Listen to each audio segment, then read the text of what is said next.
Skip பண்ணாதீங்க, பெரிய தப்பு. தினம் 300 ரூபாய் சம்பாதிக்க அரிய வாய்ப்பு. இன்ஸ்டாகிராம், Facebook பயன்படுத்த தெரிந்தால் போதும். Content post and content publishing மூலமா தினம் 300 ரூபாய் சம்பாதிக்கலாம். இந்த வேலை செய்ய 5 நிமிடம் போதும். Work training support, group communication support, all language customer live chat support, முக்கியமா சொந்தமா ஒரு பிசினஸ் ஸ்டார்ட் பண்ற அளவுக்கு உங்களால கற்றுக்கொள்ளவும் முடியும், சம்பாதிக்கவும் முடியும். இந்த வேலை வாய்ப்பு வழங்குவது 5 வருடத்துக்கு மேல ரன் ஆகிட்டு இருக்க நம்ம தமிழ்நாட்டு company school of business organisation private limited. மேலும் விவரங்களுக்கு டிஸ்கிரிப்ஷன்ல கொடுத்திருக்க நம்பருக்கு வாட்ஸ்அப் பண்ணுங்க.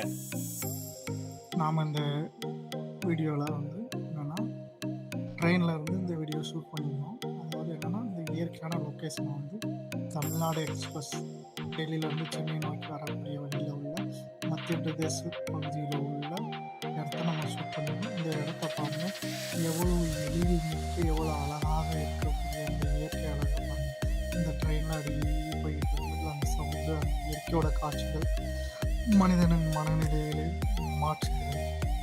பயணங்கள் எப்பொழுதும் வந்து எல்லாத்துக்கும் ஒரு சிறப்பான அனுபவத்தை தரும். தொலைதூர பயணங்கள் என்பது இன்னும் அதிகமான அனுபவங்கள், அதிகமான ஞாபகங்களை நினைவுபடுத்தும். இதில் இந்த டைம் வந்து மழை பெஞ்சிட்டு இருக்கு. மழை பெஞ்சோன்னா அந்த இடத்த பாருங்கள், பொருள் முளைச்சி எவ்வளோ அருமையாக அந்த செடிகள்லாம் பச்சை உள்ள மலைகள் தான். அதில் கீழே தண்ணியெல்லாம் போடுவாங்க, அந்த பள்ளமாக இருக்கிற இடங்கள் இந்த மாதிரி இருக்குது. அடுத்து அந்த சைடில் பாருங்கள், இப்போ வளர்ச்சிங்கிற பாதையில் வந்து என்ன சொல்ல, ரயில் ட்ராக்கை வந்து அகல ரயில் பாதையாக்குறக்காண்டிய வேலைகள் நடந்துட்டு, அந்த சைடில் அந்த மண்ணெல்லாம் வெட்டி விட்டு மண்ணெல்லாம் எடுத்துட்டாங்க பாருங்கள்.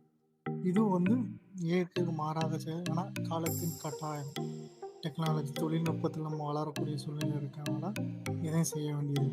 ஆனால் எந்த அளவுக்கு நம்ம இயற்கையை அழித்து இது பண்ணுறோம், எந்த அளவுக்கு இயற்கையை பாதுகாக்கக்கூடியது நமக்கு வந்து மிக முக்கியமான ஒன்றாக இருக்கிறது, கேள்விக்குறியாகவும் இருக்குது.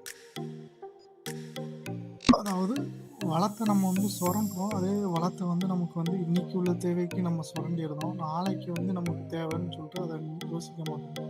அதோட பின் விளைவில் பயங்கரமாக இருக்கும். இயற்கையை நமக்கு தந்த கடவுள் தந்த அந்த கொடையை வந்து நம்ம வளமையாக செழிப்பாக பாதுகாக்க வேண்டியது நம்மளோட கடமை, ஒவ்வொரு மக்களுடைய கடமை. மனசு வந்து ரொம்ப ஒரு கஷ்டமான சூழ்நிலை இந்த மாதிரி இடங்கள்லாம் வந்து பார்க்கும்போது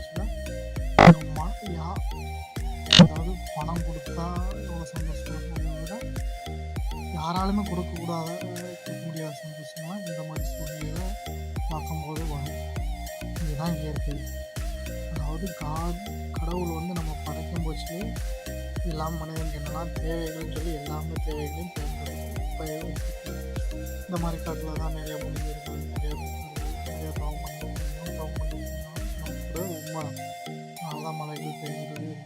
அதனால் இதுலேருந்து நமக்கு என்ன தெரிஞ்சுக்கிட்டோம், நம்ம வாழ்க்கையில் நம்மளால் முடிஞ்ச டைமில் ஏதாட்டும் ஒரு மரங்கள் அல்லது மரங்கள் வைக்கிறோம், அட்லீஸ்ட் அதை காக்கக்கூடிய முயற்சிகள், அதெல்லாம் அவங்களுக்கு சப்போர்ட் பண்ணுற மாதிரி, இந்த மாதிரி இயற்கைக்கு சப்போர்ட் பண்ணுற மாதிரி இருக்கணும். எதிராக இல்லாமல் இயற்கையோடு இணைந்த வாழ்க்கையை நம்ம எப்போதும் வாழ வேண்டும்.